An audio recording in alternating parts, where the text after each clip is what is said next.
예, 여러분 오늘 우리 은혜할 말씀은 히브리서 4장 6절입니다. 히브리서 4장 6절. 예, 우리 다 같이 한 목소리로 읽어보겠습니다. 시작. 그러므로 우리는 긍휼하심을 받고 때를 따라 돕는 은혜를 얻기 위하여 은혜의 보좌 앞에 담대히 나아갈 것이니라. 아멘. 제가 이제 금년 들어서 제가 이제 한국 나이로는 69세인가? 제가 벌써 그렇게 됐어요.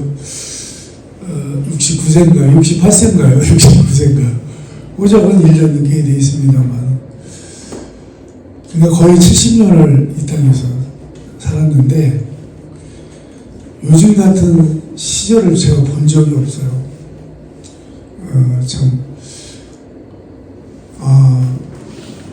뭐라 그럴까요? 현직 대통령을, 그것도 정상적인 방법이 아니라 불법으로, 공수처라고 하는 것과 어떻게 경찰들이, 사실은 반란을 일으킨 거죠. 옛날로 말하면 용모죠, 용모. 여러분, 용모하다가 걸리면 어떻게 되나요? 옛날에는 3족을 벌였습니다. 그래, 대통령을 잡자고 경찰이 1200명이 동원됐다고 그러죠. 1200명이 동원되고, 총 동원된 경찰이 3700명이랍니다. 아니, 이게 지금, 그러니까 우리가 상상하지 못하던 나라에 지금 살고 있는 거예요. 그러니까 내가 생각했던 나라가 아닌 곳에 살고 있어요. 이게 지금 내가 지금 어떤 나라에 살고 있는지 이제는 우리가 돌아봐야 되고요. 그러다 보니까 우리 젊은이들이 2030 젊은이들이 들고 일어난 것 같아요. 지금 그동안 얘기했던 것처럼 광화문에 노인네들이 들고 일어선 게 아니라 20대, 30대들이 들고 일어났습니다. 20대, 30대들이 똑똑해 보면 영악하고요. 우리 노인들은 이제 경험이 많다 보니까 나라가 이렇게 가다가는 안 되겠다라고 하는 그런 위기의식 때문에 우리가 이제 뭔가 힘을 모아보자고 했던 건데 2030 세대들은 그렇지 않더라고요. 똑똑해요. 논리적이에요. 그래서 저는 지금 상황이 좀 기가 막히게 돼 있지만 현직 대통령이 체포되고 구속되는 이런 기가 막힌 일이 벌어지고 있지만 그러나 여러분 이게요 이렇게 이거 어떻게 보면 이게 시작인 것 같아요. 그죠? 우리도 모르게 부패해왔던 이 나라가 다시 바로 서기 위한 그런 과도기이고 아픔이다. 이렇게 생각을 합니다. 그래서 이게 잘 넘기면 우리나라가 다시 새롭게 이렇게 잘 회복이 될 줄 믿습니다. 네, 그래서 오히려 잘 된 거라고 하는 생각도 들어요. 왜냐하면 이런 게 없었으면 우리가 뭣도 모르고 당할 뻔했잖아요. 우리가 뭣도 모르고 공산주의에서 살 뻔했어요. 그러나 이렇게 윤 대통령이 결단해서 비상계엄을 통해서 우리 국민들이 다 깨우치고 있고요. 앞으로도 이제 2030이 많이 깨우쳤고 이제 4050도 좀 많이 깨우치면 좋을 것 같아요. 우리 같은 6070들이야 원래부터가 이제 그러니까 상관이 없던데 아무튼 참 지금 위기에 있는 건 분명합니다. 상당히 위기에 있는 건 분명한데 이럴수록 우리가 이제 많이 기도해야 되고요. 이제 뭐라 할까요? 저희들도 몇 명 안 되지만 주일마다 광화문에 가서 예배를 드려야 되나 싶기도 하고 그런 생각을 해봅니다. 오늘은 이제 오늘 말씀으로 돌아와서요. 우리는 이제 신앙생활을 하면서 우리가 신앙생활을 하지만 어떻게 보면 신앙생활을 제대로 못 하잖아요. 그죠?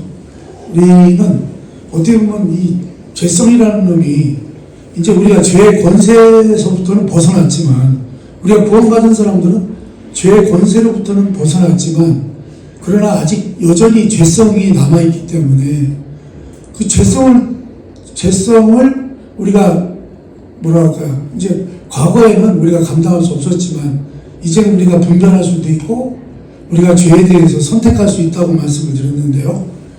그럼에도 불구하고 우리가 때때로 신앙생활 하면서도 자칫 우리가 죄 가운데 빠져들 때가 많이 있다는 거죠. 나도 모르게 내가 이런 걸 하면 안 된다고들 생각하면서도 나도 모르게 자꾸 빠져드는 거예요. 그러다 보면 어떻게 해요? 죄책감을 갖게 되죠.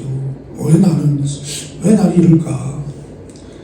나는 왜 신앙생활을 한다는 놈이 신앙생활을 한다면서 왜 이런 죄를 계속해서 짓고 있는가 하는 그런 죄책감에 사로잡히게 될 때가 있습니다. 그러면서 어떻게 해요? 나는 이런 식으로 되다가는 나는 용서받지 못할 거야 라는 그런 생각을 가져본 적이 있습니다. 저는. 그래서 제가 알고 있는 말씀에 비춰볼 때 저는 또 특히 말씀을 전하는 그런 목회자잖아요. 목회자면서도 그 말씀으로 비춰볼 때 그렇게 살지 못하는 제 모습에 제가 참 괴로웠던 적이 참 많이 있습니다. 죄책감에 쌓였고요. 그리고 저는 모든 것에 대해서 감사하는 것을 잃어버리게 되었습니다.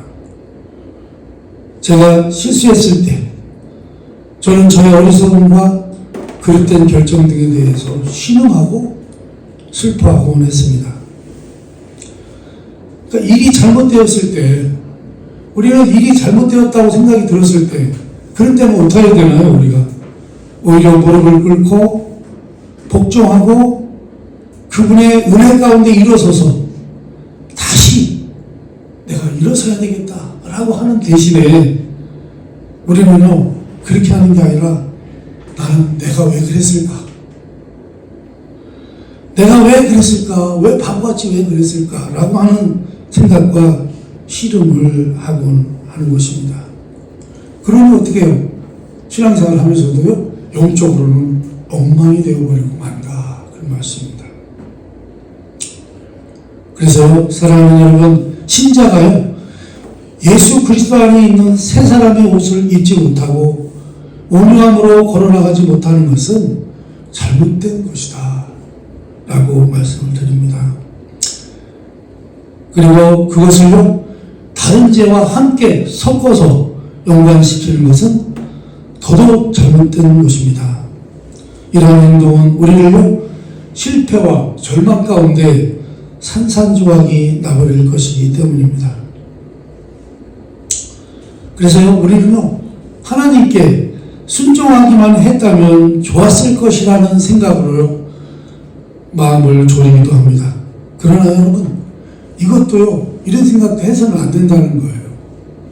왜냐하면 이런 식으로 생각을 하다 보면 우리 하나님의 은혜에 있어서도 역시 실패할 수 있기 때문이라는 것입니다. 만약 내가 이렇게 했었더라면 이라는 생각은 결국 우리를 땅으로 곤두박질 치게 한다. 그런 말씀입니다. 여러분, 이럴 때 우리는 오히려 마음을 다잡고 은혜 가운데로 나아가야 하는 것입니다. 여러분, 요한일서 1장 9절을 한번 읽어보도록 하겠습니다. 한번 읽어봅니다. 시작. 만일 우리가 우리의 죄를 자백하면 그는 미쁘시고 의로우사 우리 죄를 사하시며 우리를 모든 불의에서 깨끗하게 하실 것이요. 아멘.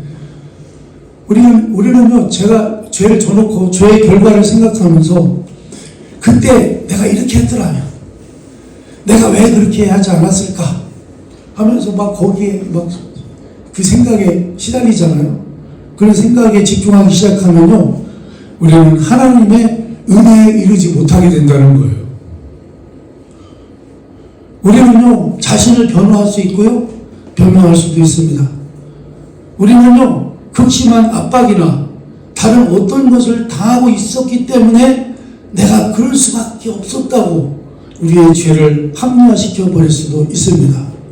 그리고요, 죄를 덮어버릴 수도 있습니다. 그냥 무시해버립니다. 부닥치지 않고 부인해버릴 수도 있습니다. 그러면서 어떻게 해요? 다른 사람 탓을 합니다. 내가 그 인간 때문에 내가 이렇게 했다니까. 그러고는 더 나은, 그러면서도 더 나은 그리스도인이 되기 위해서 자기 스스로가 더 애쓰고 노력할 수도 있다, 그런 말씀입니다. 그러나 여러분, 안타깝게도 이러한 반응들은 그 어떤 것도 하나님의 은혜에 이르게 하지 못한다는 것입니다. 왜 그러냐면요, 은혜의 복음은 이렇게 말씀하죠. 하나님을 기쁘시게 할 수 있는 의로움을 우리 스스로 결코 만들어낼 수 없다는 사실입니다. 우리 하나님을 기쁘시게 할 수 있는 의로움을요, 나나 여러분이요, 만들어낼 수가 없다는 거예요, 직접. 그거는 우리가 늘 살펴봤습니다. 그렇죠? 그러니 죄를 어떻게 처리할 것인가? 여러분, 갈보리산으로 달려가시기를 바랍니다. 갈보리산이 뭐죠? 우리 예수님이 우리를 위해서 십자가에 달려 죽으신 것을 말합니다. 그렇죠? 은혜의 언약, 우리의 죄를 용서하시기, 우리의 죄를 사함받게 하시기 위해서. 오늘날 우리 진실한 그리스도인들에게 가장 필요한 것 가운데 하나는 하나님 앞에 죄를 범한 다음 그 죄를 어떻게 처리할지 그 방법에 대해서 배우는 것이 아주 중요하다, 그런 말씀입니다. 그러나 우리는 아주 종종 하나님이 진노하심으로 자신에게서 돌아설 것이고 결국에는 죄를 용서받을 수 없을 것이라고 생각을 합니다. 제가 계속 말씀드렸습니다만 유튜브에 보니까요, 그리스도인도 이런 죄 때문에 많은 그리스도인들이 지옥에 간다, 이렇게 하는 제목이 있어요. 여러분, 제가 그거는 제목부터 맞았다고요? 틀렸다고요? 틀렸다고 말씀드렸습니다. 제가 그래서 거기다 댓글을 이렇게 달았어요. 하나님에 대해서 잘 모르시는 분이신 것 같다고. 우리 하나님이 하시는, 여러분, 우리 하나님은요, 당신이 한번 약속하시고 당신이 그렇게 하시겠다고 말씀을 통해서 우리에게 약속하신 언약들을요, 그대로 이루시는 것을 믿으시기 바랍니다. 네. 우리가 뭐 이런 죄를 졌다고 저런 죄를 졌다고 예수 믿는 놈이 그렇게 했어? 그럼 뭐 당연히 지옥까지. 아닙니다, 여러분.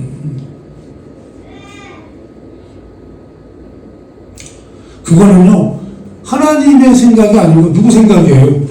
우리 생각이 우리 생각, 우리 인간의 생각이라는 거예요. 그거는요, 우리 하나님을 누구 수준으로 본 거예요? 인간의 수준으로 우리 하나님을 본 거예요. 큰 착각이죠. 그건 큰 오해입니다. 거기에 막 은혜 받아가 그 글귀에 은혜 받고 그 내용은 제가 보지 않았습니다. 왜요? 제목부터가 잘못됐기 때문에. 그러나 여러분, 그걸 댓글 달아놓은 거 보니까 막 굉장히 은혜들을 많이 받으셨더라고요. 우리가요, 하나님을 인간 수준에서 생각한다면 그런 느낌은 이해될 수 있을 것입니다. 그리고 내가 이렇게 엉터리로 신앙생활을 하고 이렇게 맨날 죄만 짓고 사는데 우리 하나님께서 나를 뭐 끝까지 나를 책임지시겠어? 나는 그냥 지옥 가도 싸. 이런다는 거예요. 누가? 우리 생각이 그래요. 여러분, 그러나 그것은요, 우리의 마음을 새롭게 함으로 치료가 될 수 있습니다. 우리의 마음을, 그 새로운 마음을 가지게 되면 우리는 하나님에 대한 인간의 생각이 아니라 성경에서 하나님이 자신에 대해서 말씀하고 계시는 거에 근거해서 우리 하나님을 생각하게 된다, 그런 말씀입니다. 우리 하나님의 자녀들은요, 죄를 지은 다음에 두 군데로 달려갈 수 있어요. 한 군데는 어디예요? 갈보리산. 또 한 산은 시내산. 갈보리산은 어디를 의미해요? 우리 예수님의 십자가를 의미하죠. 구원의 은혜를 의미합니다. 시내산은요, 모세, 율법을 의미합니다. 갈보리산은요, 하나님의 언약의 양 대신 아들을 죽게 하실 때 은혜의 언약을 세운 곳입니다. 시내산은 뭐라고요? 율법을 제정한 것입니다. 우리가 히브리서 9장 19절에서 20절을 한번 읽어보겠습니다. 시작. 모세가 율법대로 모든 계명을 온 백성에게 말한 후 송아지와 염소의 피 및 물과 붉은 양털과 우슬초를 취하여 그 두루마리와 온 백성에게 뿌리며 이르되 이는 하나님이 너에게 명하신 언약의 피라 하고. 아멘. 시내산으로 달려간다고 하는 것은요, 뭐죠? 율법이라고 하는 건 뭐예요? 자기를 변호하고 변명하고 죄를 합리화시키고 덮어두고 혹은 다른 사람에게 전가시킴으로써 스스로가 실패와 죄를 바로잡으려고 애쓰는 경우를 말합니다. 우리가 되게 이렇게 하잖아요, 그죠? 되게 어떻게 해요? 자기를 변명하고 변호하고 죄를 합리화시키고.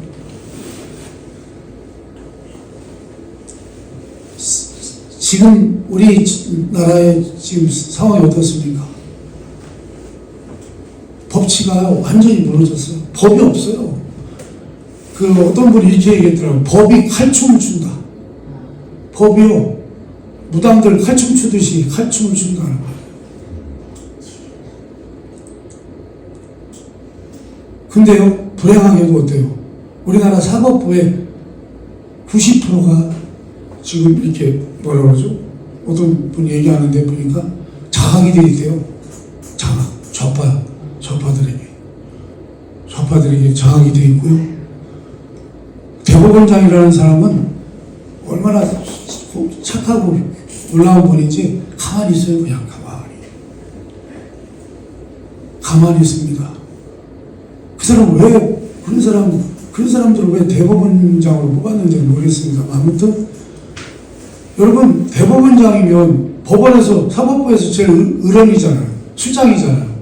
그러면 법이 잘못 집행이 되면 어떻게 해야 됩니까? 제지를 해야죠.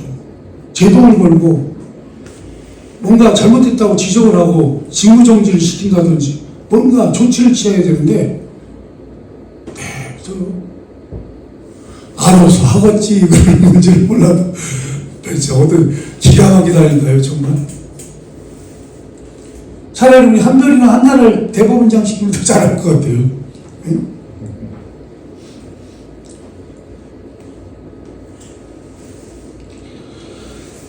여러분, 아무튼 여러분, 우리가 모든 노력이 이런 뭐랄까요, 우리를 변호하고 변명하고 죄를 합리화하고 덮어두고 아무튼 우리의 실패와 죄를 바로잡으려고 애를 쓰는데, 그런 노력이 전에도 쓸모가 없었다면 지금 와서 그것이 무슨 효과가 있는가 하는 것입니다.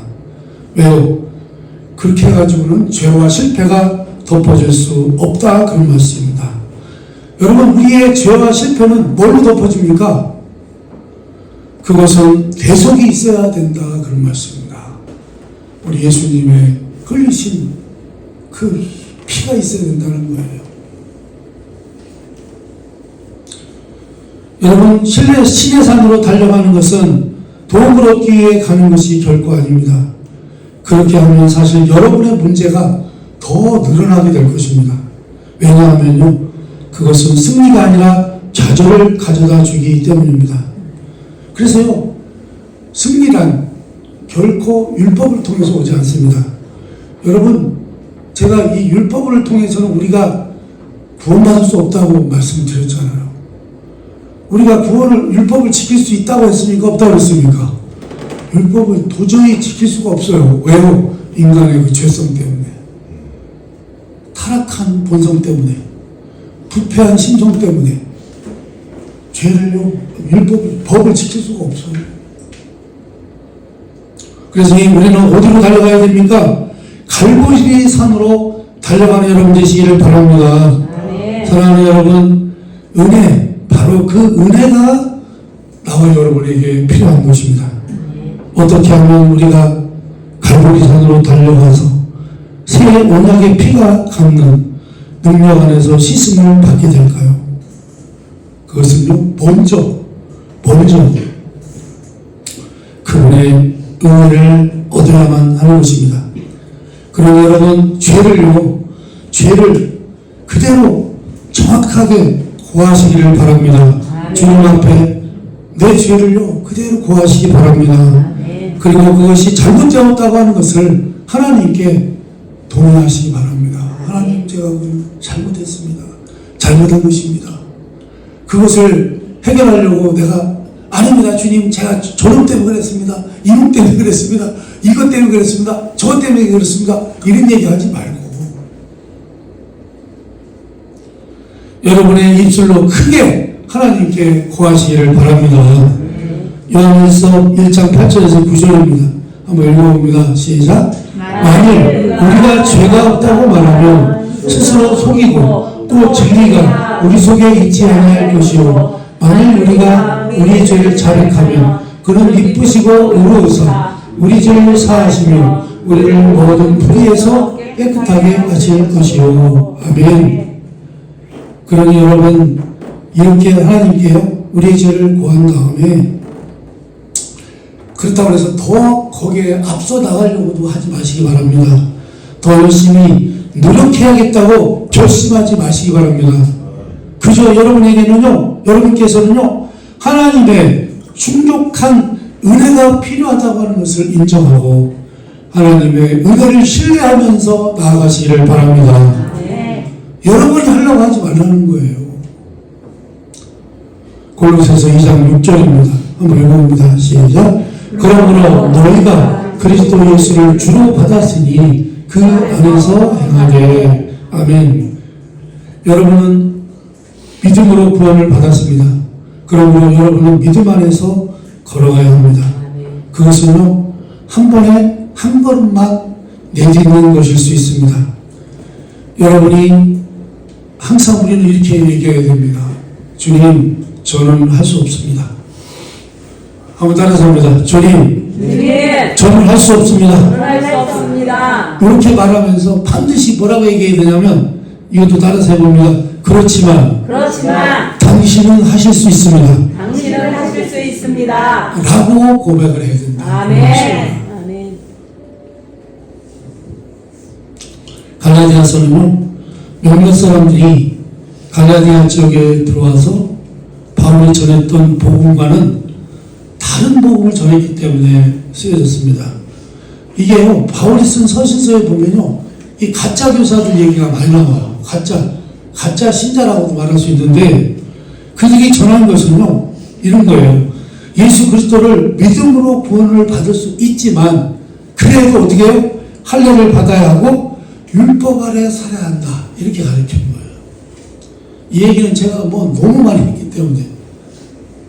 그러니까 여러분, 언뜻 보면은 맞는 것 같아요. 뭐라고 얘기해요?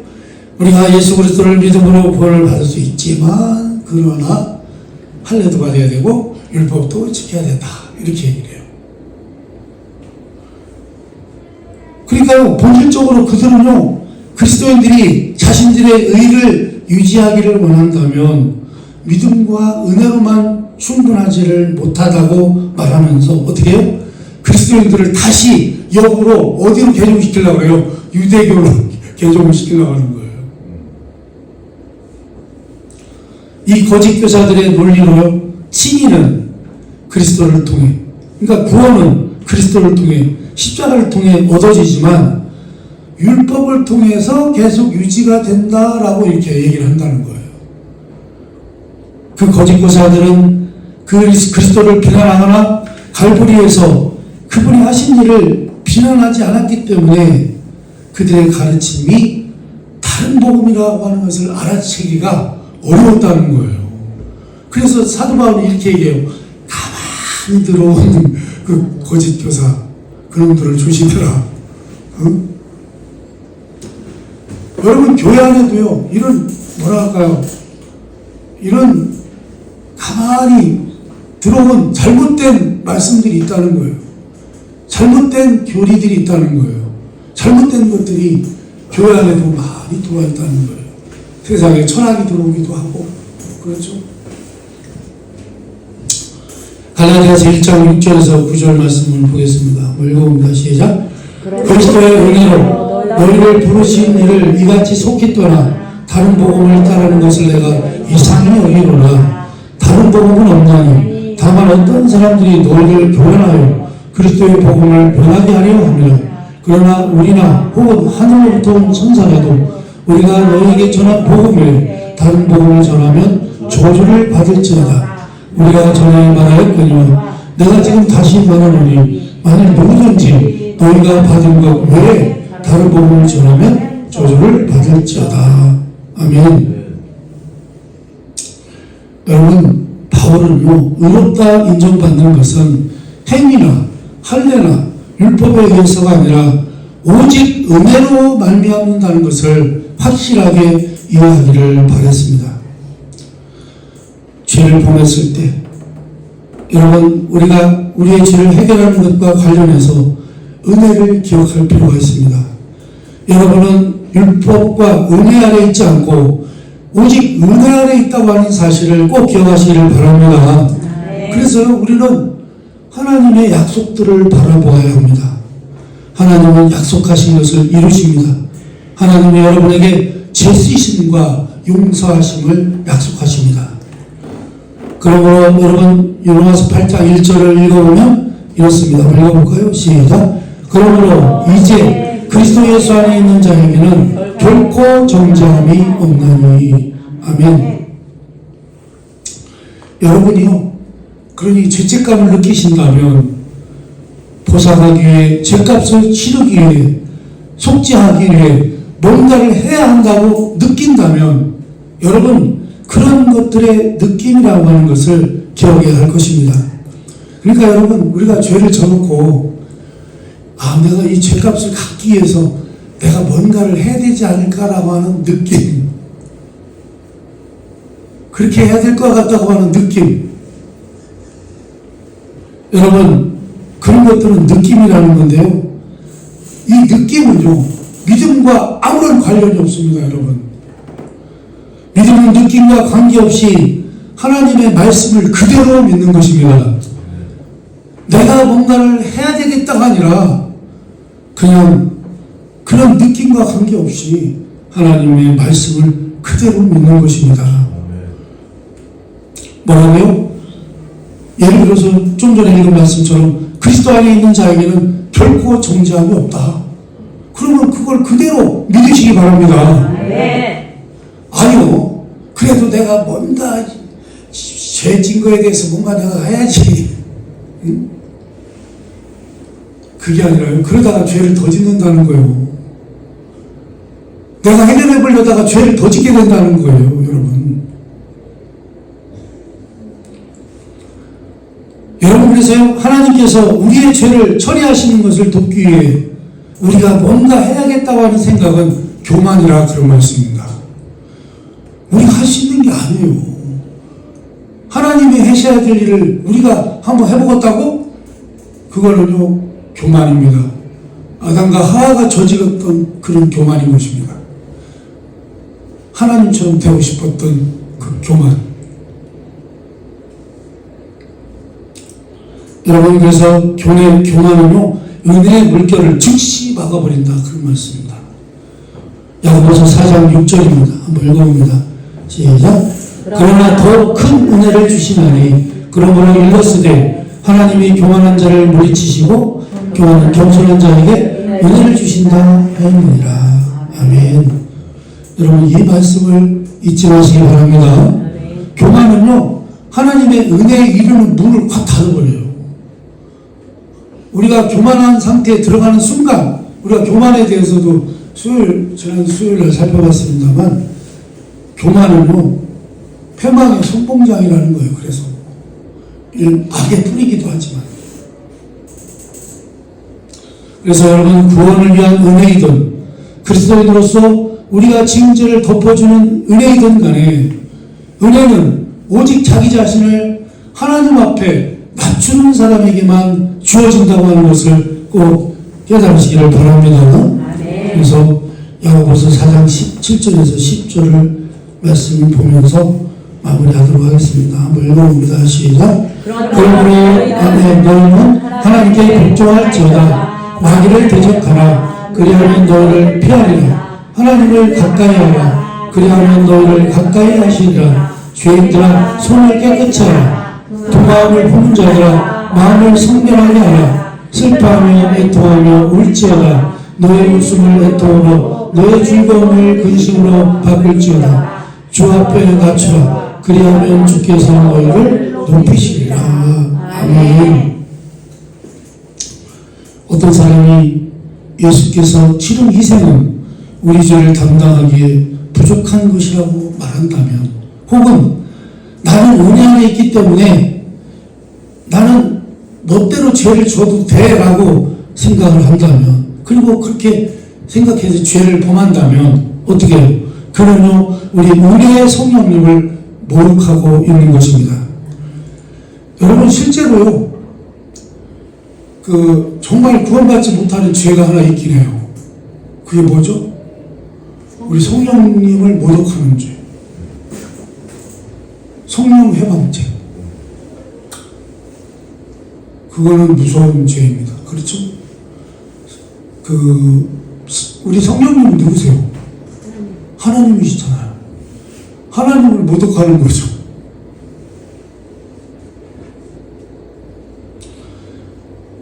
그러며 자기가 하나님의 은혜와 그 은혜가 가져다주는 구원을 이해하지 못하고 있다는 것을 알아야 합니다. 그런 하나님의 은혜에 대해서는 닫혀있고 심판에 대해서는 열려있는 것입니다. 그러니 사랑하는 여러분, 우리가 지금까지 나눴던 진리들을요, 가볍게 생각하지 마시기 바랍니다. 그 진리들은 예수 그리스도 안에서 계속 성숙해가고 그 결과 그리스도와 같이 되기 원하는 사람들에게 필수적인 사항이다. 그런 말씀입니다. 여러분들 은혜 가운데서 하나님의 자녀로 멋지게 살아가시기를 주님의 이름으로 축원합니다. 기도하겠습니다.